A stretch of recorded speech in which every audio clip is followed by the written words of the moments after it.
All right, what do we have today that we're fixing on the glorious E92 M3? Well, we're going to change the idler air control valve because this thing revs up and down and then turns off. Today I was literally stuck at the hospital, which sucked.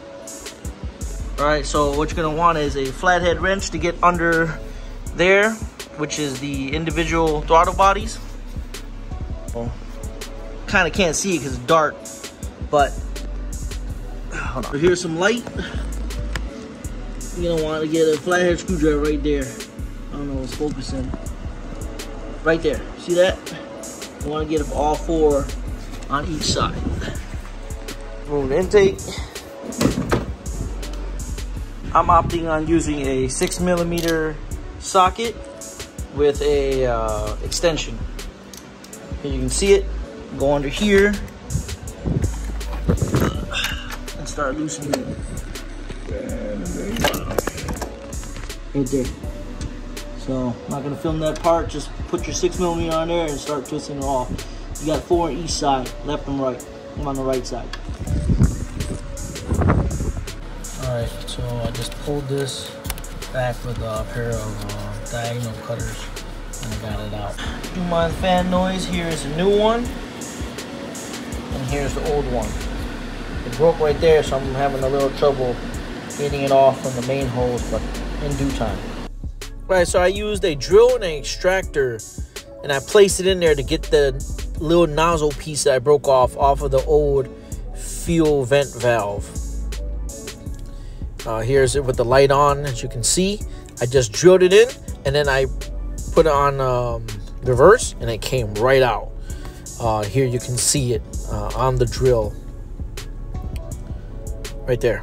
Here's the carnage and disaster. Anyways, you got to remove these 2 screws, which are 10 mils. Same on the back. And then you got to remove the T30s up here, which is a ring for the secondary air pump. Other than that, everything comes off fairly easy, sort of. This is where the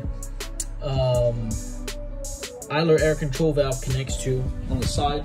This piece had like a Y right there.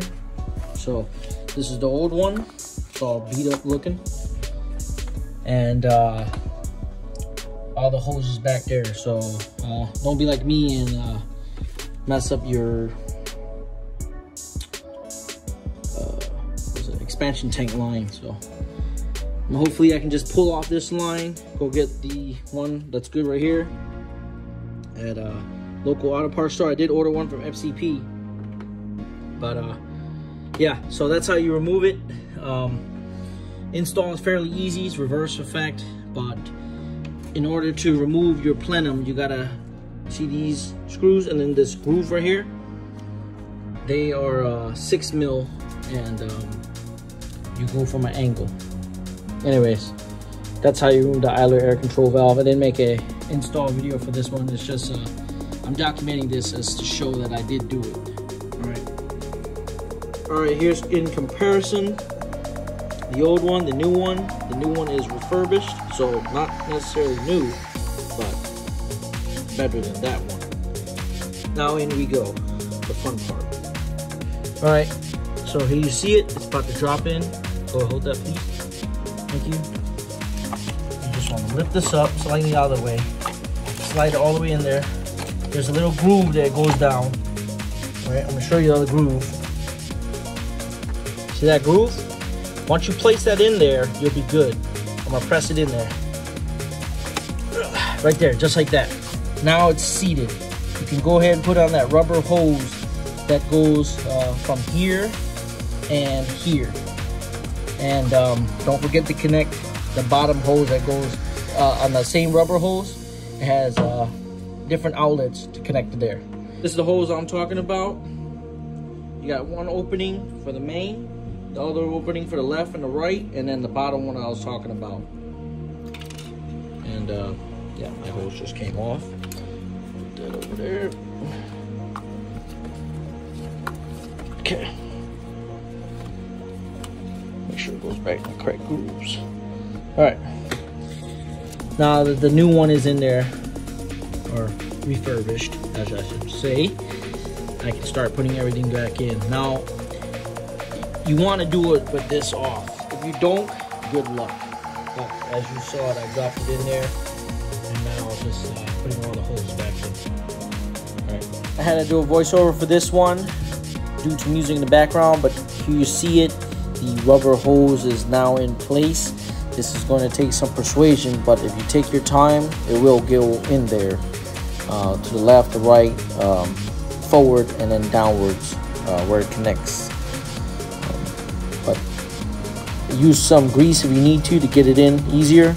I just use some spray. All right, I'm assembling this. I keep forgetting what this is called, but I'll know at the end of the video. But yeah, I'm assembling this. This goes in here like that, and this end goes to here. So when you're changing out the idler air control valve, you're gonna want to get a new one of these two, and then it literally plugs in right here. See that little prong? Everything's all in there now, tucked away neatly, tighten up nicely. So make sure you tug it just to make sure it comes off. Other than that, it's good to go. Plugged up. Check all your wiring. Secondary pump. Plug this back up. Line your intake plenum hose clamps back up where they belong, or else you'll have a long night like I'm having. And fire it up and see how it goes. All right, everything is all buttoned up, as you can see. Nothing loose. Minus those two screws are under there, excuse me. I didn't put those back in. I got it mounted here, here, and here. The reason why is because to get it back in there was a pain. Other than that, everything is fine. I got the clamps tightened in. You see back there. Too much, but the idler air control valve with the new, I still don't know the name of this. Like I said, at the end of the video, I'll know. But other than that, everything is good. All tightened up, ready to put back on the plenum. And then that's it. And also this too, I recreated a new one, which is right there on the floor. So be careful when you're doing this. If you bust it, don't be like me and break it. All right, so the proper name for that is a fuel tank vent valve. Apparently that's what goes out a lot on these, and it causes your car to have that slight hesitation, or worse, turn off. So that's what it's called, fuel tank vent valve. Fuel tank vent valve. So, but yeah, look for everything else. Make sure everything's tightened back up, and go ahead and start putting everything in reverse order.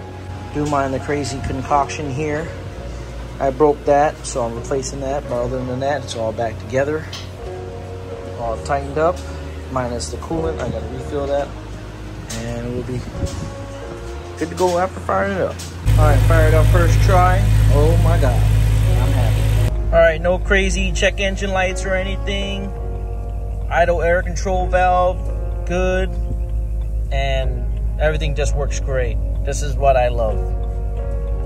Well, hope y'all enjoyed the video. I know it wasn't an install video, but it was to show y'all that I changed it, and also so that way for my purposes I documented it. Anyways, I'll catch you next time. All right, y'all.